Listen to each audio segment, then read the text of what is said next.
একজন স্বৈরাচারী সরকার তো ওভারনাইট স্বৈরাচারী সরকার হয় নাই না। এই যে জনসচেতনতার যে কথাটা বলছেন, এই 16 বছর শেখ হাসিনার ডিক্টেটরশিপ ওভারনাইট গ্রো করে নাই। যখন আমি আপনি আমাদের মতো বিবেকবান মানুষরা সব কিছু দেখেও সারাদিন কাজ করে বাড়ি গিয়ে খেয়ে ঘুমিয়ে পড়তাম, তখন তারা আমাদের কষ্টের টাকায় এই আমাদের ভাইকে গুলি করার জন্য সেই গুলিগুলোর সরঞ্জাম আয়োজন করত। দুঃখজনক না?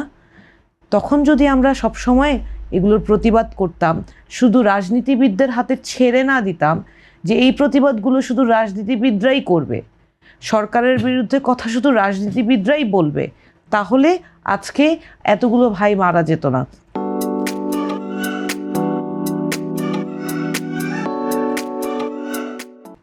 এই গণ অভ্যুত্থানের আগে যখন জুলাইয়ের 16-17 তারিখে প্রথম এই কোটা বিরোধী বক্তব্যের জন্য আমাদের একই দিনে 6 জন ভাইকে হত্যা করা হয়, নিরস্ত্র 6 জন ছেলেকে বাংলাদেশের বিভিন্ন জায়গায়, সেটা কিন্তু বিএনপি, জামাত, শিবির, ওই যে এনসিপির ছেলেরা আগে ছিল, ছাত্রশক্তি, এরকম ছিল না, সাধারণ ছাত্র ছিল ওখানে।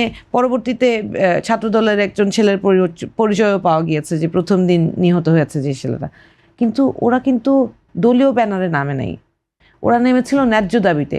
কিন্তু একটা ন্যায্য দাবিতে যখন একটা মানুষ দাঁড়ায় এবং যখন তার বুকে গুলি করা হয়, তাকে নিহত করা হয় বিনা অপরাধে একটা নিরস্ত্র মানুষকে, তখন সাধারণ মানুষ মাঠে নেমে আসে এবং মানুষ তখন অনুধাবন করে যে এই স্বৈরাচারী শেখ হাসিনা এবং ফ্যাসিবাদী যে কাঠামো, এইটার পরিবর্তন জরুরি।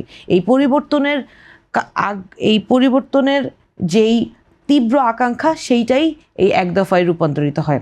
এখন আমরা জনসচেতনতার জায়গাটায় বারবার এমফ্যাসিস করছি এই জন্য যে ধরেন কালকে যেই সরকারই আসুক, সেই সরকারকে চেক অ্যান্ড ব্যালেন্স করার জন্য শুধু বিরোধী দল কাজ করবে না, শুধু রাজনৈতিক দলগুলো কাজ করবে না, প্রত্যেকটা জনগণের নিজের জায়গা থেকে প্রশ্ন করতে হবে।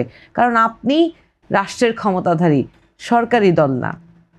এই রাষ্ট্রের ক্ষমতা কিন্তু, বাংলাদেশ হচ্ছে গণপ্রজাতন্ত্র, এই গণপ্রজাতন্ত্রের সর্বময় ক্ষমতার অধিকারী হচ্ছে বাংলাদেশের মানুষ। এইটা মানুষকে রিয়েলাইজ করতে হবে। তো মানুষ যখন নিজের জায়গা থেকে প্রশ্ন করা শুরু করবে, আজকে দেখেন সোশ্যাল মিডিয়ায় একটা সময় বাংলাদেশে মিডিয়াগুলো খুব কম ছিল না, খবরের কাগজে সকালে কি আসবে সেইটার জন্য আমরা অপেক্ষা করতাম যে কি হয়েছে জানার জন্য। এখন তো আমরা মুহূর্তের মধ্যে সারা বাংলাদেশের সব খবর জেনে যাই।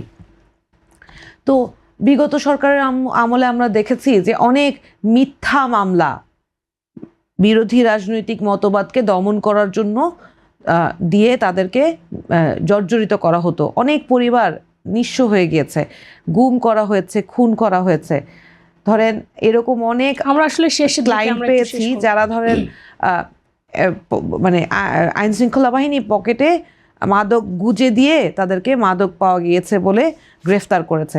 এবং একই ধরনের ঘটনা এই যে জুলাইয়ের যারা অগ্রসৈনিক ছিল, এই জুলাই যোদ্ধাদের বিরুদ্ধে আমরা ভেরি রিসেন্টলি এই নির্বাচনকে সামনে রেখে আমরা এটা অবজার্ভ করছি। এবং এইটা খুবই দুঃখজনক। বাংলাদেশে এই রাজনৈতিক কালচার পরিবর্তন করতে হবে যে ক্ষমতার জন্য আমরা একজন আরেকজনের বিরুদ্ধে এই ধরনের আগ্রাসী আচরণ করব না।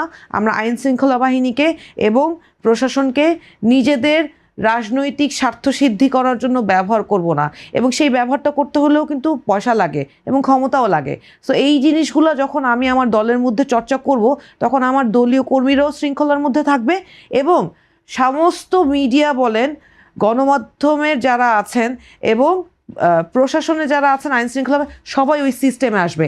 আগে আপনাকে সিদ্ধান্ত নিতে হবে এবং জনগণকে রাইট অর রং প্রশ্ন করতে থাকতে হবে। জনগণ যতক্ষণ সচেতন থাকবে ততক্ষণ রাজনীতিবিদরা এবং ক্ষমতায় যারা থাকবে তারাও সোজা থাকবে।